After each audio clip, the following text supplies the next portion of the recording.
Je n'ai jamais vu un président africain de façon ouverte comme ça, comme Patrice Talon, qui soutient l'intérêt d'une puissance impérialiste. Patrice Talon, pour moi, peut-être que il est français. Oui, il doit avoir une nationalité française. Et c'est pour cette raison qu'il se sent très concerné quand la France perd de son influence en Afrique. Mais Patrice Talon peut officiellement vendre le Bénin à la France si les Béninois vont lui laisser faire. Il est en train de rigoler ou quoi? Le Bénin va rester et Patrice Talon va passer. La tension qui existe entre le Bénin et le Niger a été créée par Patrice Talon. Excès des ailes. Il a pensé qu'il était dans le business et que c'est la puissance du président directeur général qui est en compte là, qu'on devrait considérer cela, donc il pouvait mater tout le monde. Mais il a oublié que nous sommes entre frères africains. Il y a le Niger qui est de l'autre côté, qui est un pays frontalier, qui est un pays frère au Bénin. Et je répète, les Béninois n'ont rien à voir avec les différentes erreurs commises par Patrice Talon. Patrice Talon, il part des erreurs à erreurs. Il signe les conventions, il signe les accords, il ne se rend pas compte qu'il a signé des accords qui n'ont rien à voir avec les frontières. Parce que quoi? Ces accords ont existé, on n'a jamais mentionné dans ces accords qu'il faut laisser les frontières au niveau de Malamvi ouvertes. Jamais. Si on avait écrit ça, Patrice Talon ne devrait pas prendre sur lui de fermer les frontières, bloquer les médicaments, bloquer tout pour tuer le peuple du Niger. Malheureusement pour lui, ça n'a pas marché. Et aujourd'hui, il revient, il commence à vouloir parler. Parce que quoi, les amis? Ce sont ses intérêts personnels. Je vous ai dit que c'est un homme d'affaires.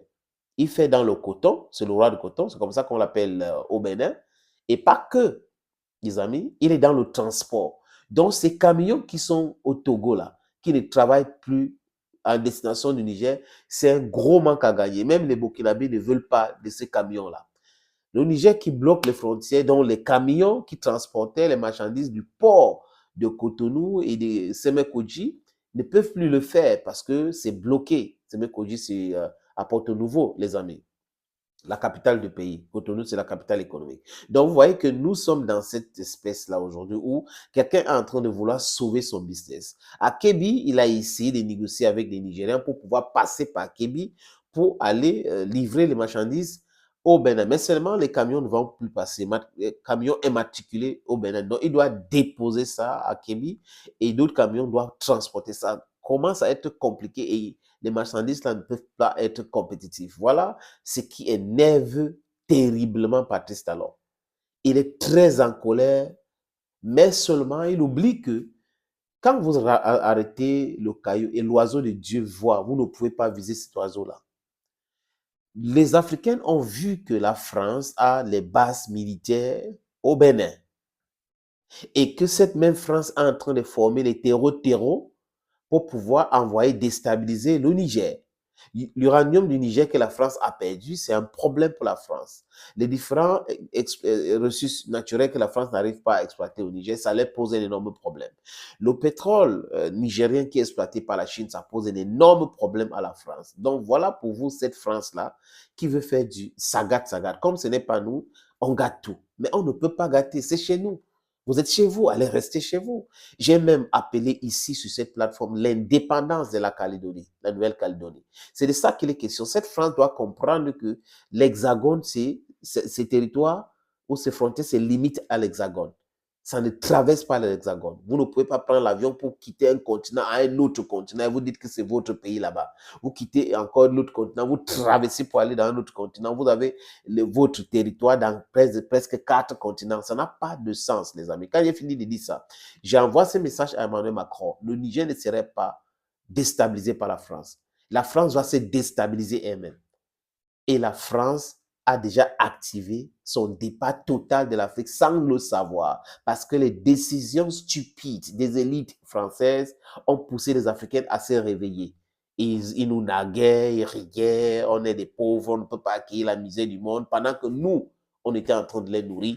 Ils se moquaient de nous, les amis. Voilà pour vous donc maintenant que Patrice Talon donne l'ordre pour qu'on arrête 5 ressortissants nigériens au niveau du port de Sémé à Porto Novo. C'est là où il y a l'exportation du pétrole nigérien. Ils prétextent qu'ils n'ont pas décliné leur identité avant d'aller dans ce site qui appartient au Niger. Voilà donc une autre crise que Patrice Talon est en train de créer entre le Niger et le Bénin. Et il y aura des répercussions, les amis. Il y aura des représailles. Le Niger peut décider d'arrêter d'autres Béninois. Donc, vous voyez qu'on est en train d'aller dans une spirale et quelqu'un veut se sauver la face parce qu'il est en mal, il est en difficulté, ses business ne tournent plus. Patrice Talon roule pour Patrice Talon. Patrice Talon ne roule jamais pour le Bénin. Tout ce qu'il est en train de faire là, c'est pour sauver son business. Du coton, exploitation, le transport, les camions qui ne travaillent pas et tout. Voilà pour vous ce qui est en train de se passer. Donc, l'arrestation de ces 5 Nigériens là, c'est juste un prétexte. Mais il va les libérer. Il va les libérer. Patrice Talon va comprendre pourquoi on dit que beaucoup n'a pas S. Thank you, friends, and bye-bye.